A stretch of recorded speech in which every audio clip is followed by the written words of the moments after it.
baik penubuhan jawatan kuasa bebas siasat insiden rusuhan.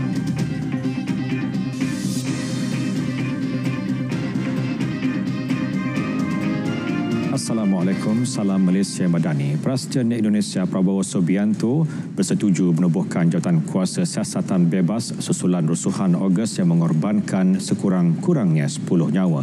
Keputusan dibuat selepas pertemuan dengan Gerakan Nurani Bangsa GNB yang menuntut penjelasan dan keadilan terhadap insiden termasuk kematian Afan Kurniawan. Jawatan kuasa terdiri daripada individu profesional bebas politik dan diberi kuasa penuh untuk siasatan telus dengan mekanisme pelaksanaan ditentukan oleh pejabat Presiden. Bekas Menteri Agama yang mewakili GNB, Luqman Hakim Saifuddin berkata, siasatan bebas berkenaan penting untuk menghapuskan fitnah dan tuduhan tidak berasas. Prabowo menyambut baik cadangan tersebut dan menegaskan bahawa kebebasan bersuara adalah hak yang dijamin oleh perlembagaan, namun tindakan ganas seperti pembakaran bangunan awam tidak boleh dikompromi. Angka korban dalam kejadian banjir besar yang melanda 2 pulau di Indonesia termasuk Bali meningkat kepada 23 orang, manakala 5 lagi dilaporkan hilang. Pihak berkuasa turut mengisytiharkan darurat selama seminggu bagi menggerakkan lebih banyak sumber bantuan dan logistik. Hujan lebat sejak semalam Selasa mencetuskan banjir dan tanah runtuh di 7 daerah, mengakibatkan lebih 500 penduduk terjejas dipindahkan. Kemudahan awam termasuk sekolah, balai raya dan masjid dijadikan pusat perlindungan sementara. Anggaran kerugian setakat ini mencecah lebih 27 juta rupiah. Pihak berkuasa kini giat menjalankan operasi pembersihan dan pemulihan infrastruktur selain menyalurkan bantuan kecemasan kepada bangsa terjejas. Sementara itu, di Pulau Flores, angka korban turut meningkat kepada 5 orang selepas mayat seorang kanak-kanak ditemui semalam.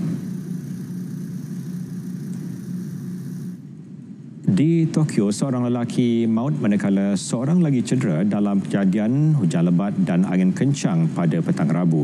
Insiden berlaku di terminal kontena daerah Ota apabila beberapa kontena yang disusun bertingkat runtuh akibat angin kuat. Agensi Meteorologi Jepun melaporkan hujan sebanyak 92 mm dalam tempoh sejam di daerah Setagaya dan 88.5 mm di Ota, antara yang tertinggi pernah direkodkan di kawasan tersebut. Lebih 1,200 rumah di Setagaya diarah berpindah sebagai langkah berjaga-jaga. Perkhidmatan kereta api laju Shinkansen di antara Tokyo dan Kanagawa juga digantung sementara, menjejaskan kira-kira 100,000 penumpang. Lapangan terbang Haneda turut mengalami kelewatan dan pembatalan penerbangan. Pihak berkuasa kini sedang memantau keadaan cuaca yang dijangka terus tidak menentu. Keadaan di Kathmandu, Nepal kembali tenang dan terkawal dengan gerakan anak muda dikenali Generasi Z memberi sokongan penuh kepada bekas Ketua Hakim Negara Wanita pertama, Sushila Karki, memimpin negara itu untuk sementara. Kumpulan belia tersebut turut menggesa agar Parlimen dibubarkan. Perbincangan kini sedang berlangsung antara Presiden Nepal, wakil penunjuk perasaan, tokoh politik utama dan pihak tentera bagi membentuk pentadbiran interim. Sushila Karki yang berusia 73 tahun pernah mencatat sejarah apabila dilantik sebagai Ketua Hakim Negara pada 2016 sebelum bersara. Seorang pemimpin belia berkata, negara memerlukan tokoh yang memahami selok-belok undang-undang dan sistem perlembagaan.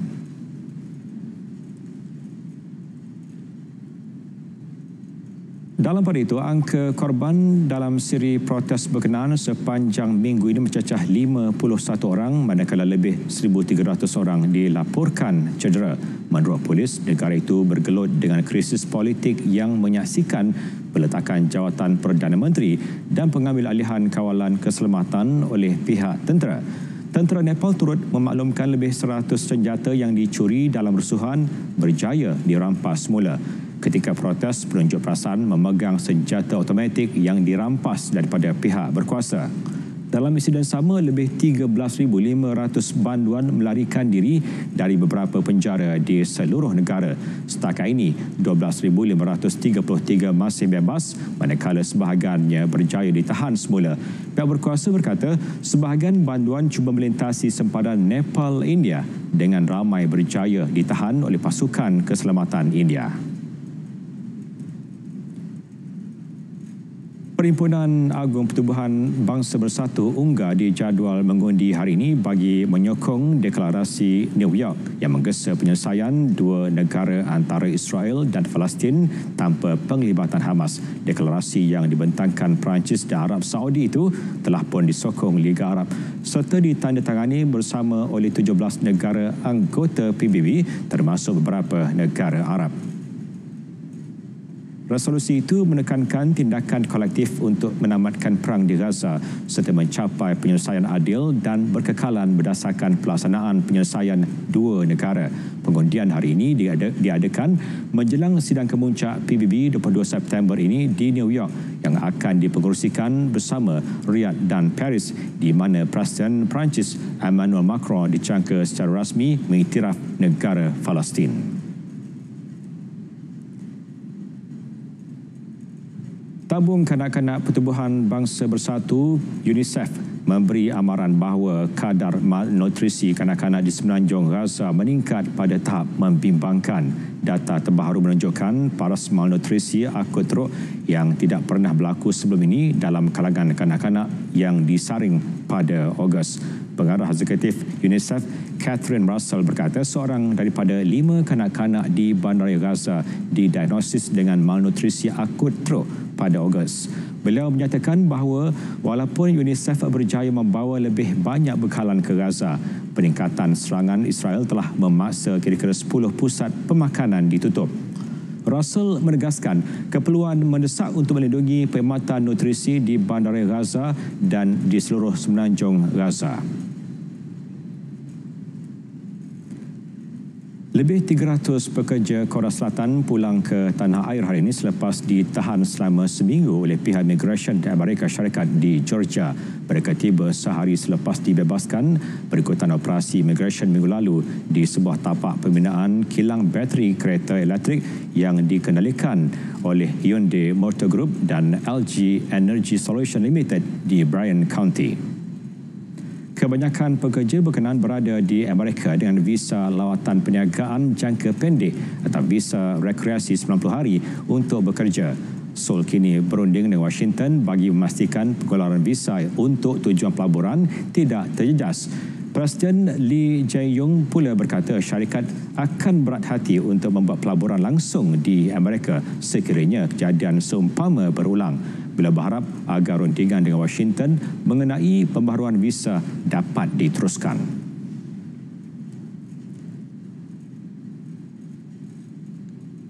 Bekas Presiden Brazil Jair Bolsonaro dijatuhi hukuman penjara 27 tahun 3 bulan selepas Mahkamah Agung Persekutuan mensabitkannya bersalah atas cubaan rampasan kuasa selepas tewas pilihan raya 2022 kepada Luiz Inácio Lula da Silva. Bagaimanapun, beliau masih boleh membuat rayuan terhadap keputusan itu di Mahkamah Agung Persekutuan. Bekas Presiden berusia 70 tahun itu kini menjalani tahanan di rumah. Bolsonaro didapati bersalah atas 5 pertuduhan merancang rampasan kuasa, cubaan memasukkan sistem demokrasi melalui kekerasan, penglibatan dalam organisasi jenayah bersenjata, kerusakan harta benda serta kemusnahan tapak warisan. Washington mengecam keputusan itu. Presiden Donald Trump menyifatkan keputusan itu sangat mengejutkan dan memuji Bolsonaro sebagai presiden yang baik. Sebuah taman safari Thailand menutup sementara zon safari selepas seorang penjaga zoo terbunuh dalam serangan 5 ekor singa disaksikan pengunjung yang berada di lokasi. Insiden berlaku di Safari World Bangkok, salah satu zoo terbuka terbesar di Asia.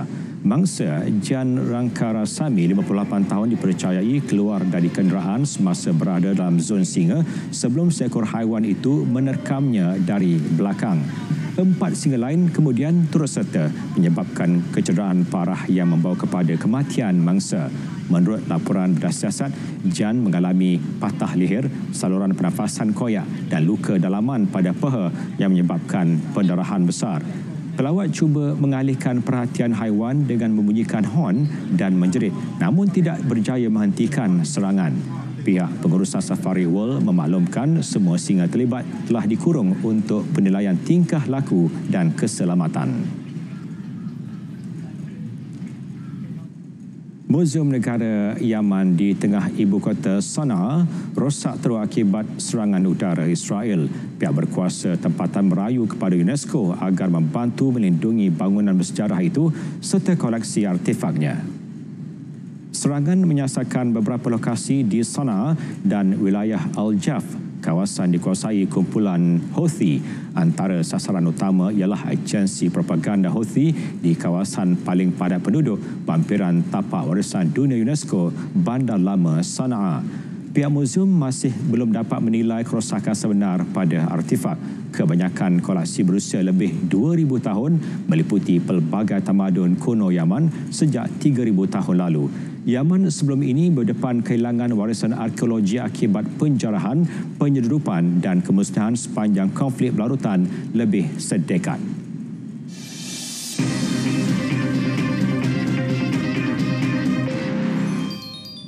Pemain bintang Manchester United Manuel Ugarte serta pemain tengah Real Madrid Federico Valverde bakal beraksi di Malaysia pada Oktober ini. Mereka antara beberapa pemain Uruguay yang akan diturunkan dalam 2 aksi persahabatan antarabangsa skuad kebangsaan tersebut bagi persediaan ke Piala Dunia 2026.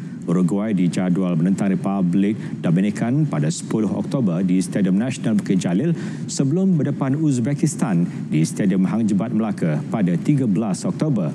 Menurut Duta Besar Uruguay ke Malaysia, El Mariala Machado, perlawanan persahabatan tersebut memberi peluang besar buat peminat di rantau ini menyaksikan aksi bertaraf dunia secara langsung. Selain Ugarte dan Valverde, Uruguay juga bakal menyerahkan pemain Barcelona Ronald Araujo. Pasukan kebangsaan Uzbekistan pula dijangka menurunkan pemain muda seperti Abdul Qadir Husanov dan Abu Sobek Fazulayev. Persekutuan Bola Sepak Antarabangsa FIFA menerima lebih 1.5 juta permohonan tiket daripada peminat di 210 negara dalam tempoh 24 jam selepas cabutan prajualan untuk Piala Dunia 2026 dibuka. Permintaan luar biasa itu didominasi peminat dari Amerika Syarikat, Meksiko dan Kanada selaku tuan rumah bersama diikuti Argentina, Colombia, Brazil, England, Spanyol, Portugal dan Jerman. FIFA menyifatkan sambutan tersebut sebagai tarikan global. 104 perlawanan bakal berlangsung di 16 bandar tuan rumah di Meksiko, Kanada dan Amerika Syarikat. Cabutan prajualan dibuka sehingga 19 September. Pemohon yang berjaya akan dimaklumkan melalui email bermula 29 September dengan pembelian tiket boleh dibuat mulai 1 Oktober. Pertandingan luncur air anjing di Del Mar, California baru-baru ini menarik perhatian ribuan pengunjung dengan pelbagai aksi menghiburkan daripada haiwan berkenaan. Visual itu mengakhiri Dunia 10. Malaysia Madani, rakyat disantuni. Assalamualaikum dan selamat malam.